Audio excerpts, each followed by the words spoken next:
అందరికీ నమస్కారాలు తెలియజేస్తున్నాం.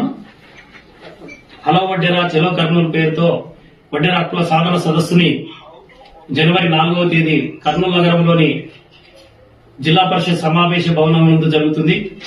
వడ్డెరాజుల ఐకమత్యం కోసం, వడ్డెరాజుల డిమాండ్లు నెరవేర్చడం కోసం ఈ వడ్డెరాజుల హక్కుల సాధన సదస్సును జనవరి 4వ తేదీ కర్నూలు నగరంలో ఆదివారం జరుగుతుంది. కాబట్టి వడ్డెర్ల హక్కుల సాధన సదస్సుకు రాష్ట్ర స్థాయి నుంచి, జాతీయ స్థాయి నుంచి, జిల్లా నలుమూల నుంచి వడ్డెర్లు అధిక సంఖ్యలో తరలి వచ్చి విజయవంతం చేయాలని మనవి చేస్తున్నాం.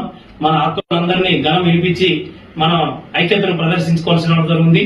ఈ వడ్డెర హక్కుల సాధన సదస్సు పార్టీలకు అతీతంగా నిర్వహిస్తున్నాం. కాబట్టి మన ఐకమత్యాన్ని నిరూపించి, మన సంఖ్యాబలాన్ని చూపించి మన హక్కులు నెరవేర్చుకోవడానికే ఈ సదస్సును ఏర్పాటు చేయడం అని చెప్పి తెలియజేస్తున్నాం. ఈ సదస్సుకు వడ్డెర సంఘీయులు అధిక సంఖ్యలో తరలి వచ్చి విజయవంతం చేయవాలని మనవి చేస్తున్నాము. నా పేరు బత్తుల లక్ష్మీకాంతయ్య, ఆంధ్రప్రదేశ్ వడ్డెర సంఘం రాష్ట్ర అధ్యక్షులు. జై వడ్డెర, జై జై వడ్డెర. వడ్డెరల ఐకమత్యం వర్ధిల్లాలి.